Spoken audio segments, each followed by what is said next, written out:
Fourmi, petite ville nichée au cœur de la Thiérache, près de la frontière belge, accueille comme chaque été le rallye de Fourmi en Avesnois. Un rallye qui réunit un beau plateau en qualité, même si le nombre de concurrents reste modeste. Vainqueur en 2015, Yves Saint-Réquier remet son titre en jeu, mais la concurrence est plus relevée que l'an dernier.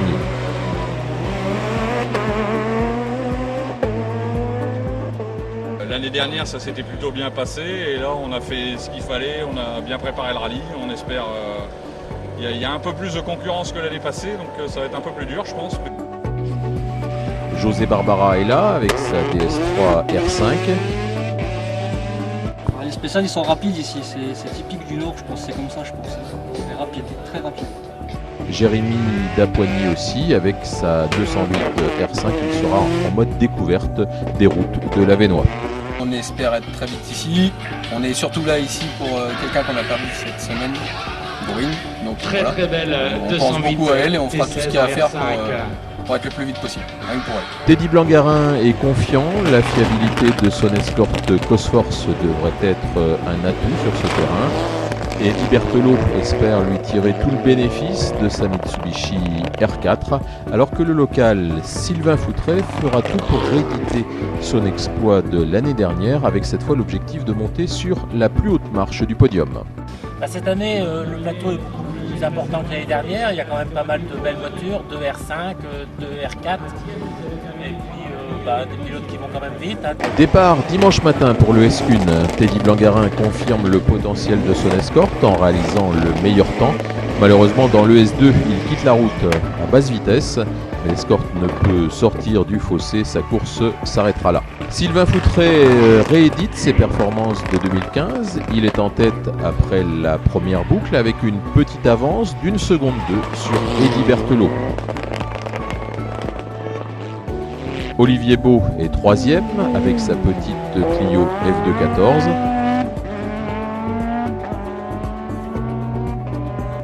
Pas en confiance avec sa voiture, Yves Saint-Réquier lui pointe à la 4e place.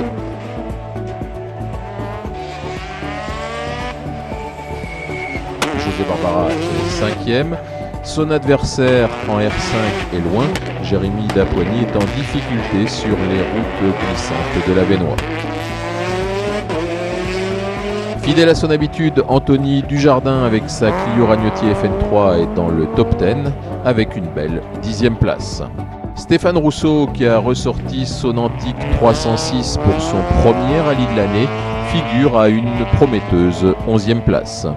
Je pense qu'on a bien roulé, ça a payé parce qu'apparemment tout le monde se plaint que ça glisse très fort. On n'a pas trop remarqué.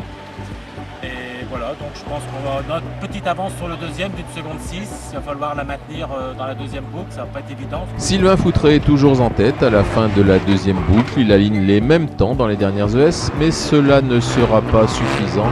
Cela ne lui permettra pas de rentrer en vainqueur à Fourmi. Vainqueur cette année, Eddie Berthelot n'a rien lâché. Il améliore ses 2 derniers chronos. Il prend la tête du rallye dans le S5 et conforte son avance dans la dernière épreuve. Il rentre en tête à Fourmi. Non, j'ai pas un bon feeling sur les freins, je ressens pas bien la voiture, donc c'est pas. Il faut qu'on essaye quelque chose, donc je vais changer les pneus pour voir.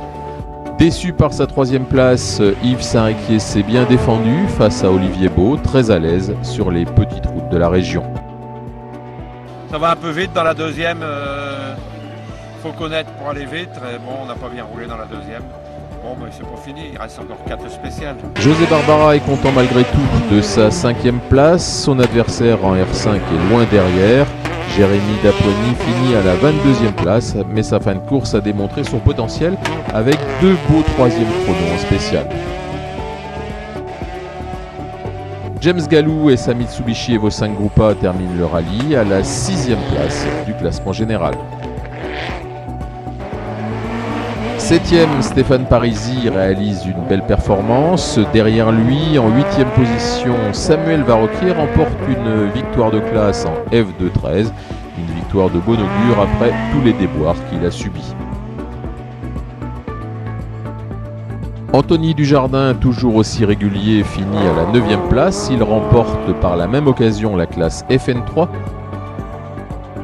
Brice Duménil, en terminant 11e, s'empare de la classe FN2. Et Romain Dufour, comme à son habitude, s'octroie la classe FA6.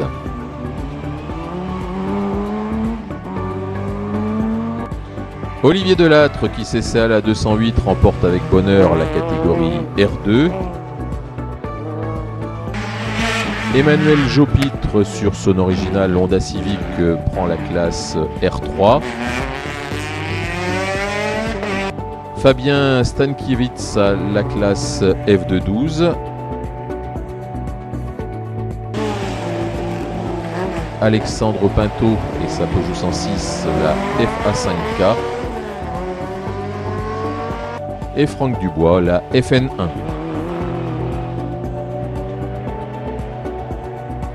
Seul équipage féminin en course, Aurore Caron et Régine Delru gagnent ensemble la classe N2 série. La famille Delair est une institution de la Ligue des Hauts-de-France. Éric, le père, a longtemps copiloté de bons pilotes comme Christophe Gillet ou Éric Demarque. Puis il a secondé avec succès Eddy, son fils aîné. Et maintenant c'est au tour d'Enzo, tout juste 18 ans et son permis en poche, de bénéficier des conseils paternels.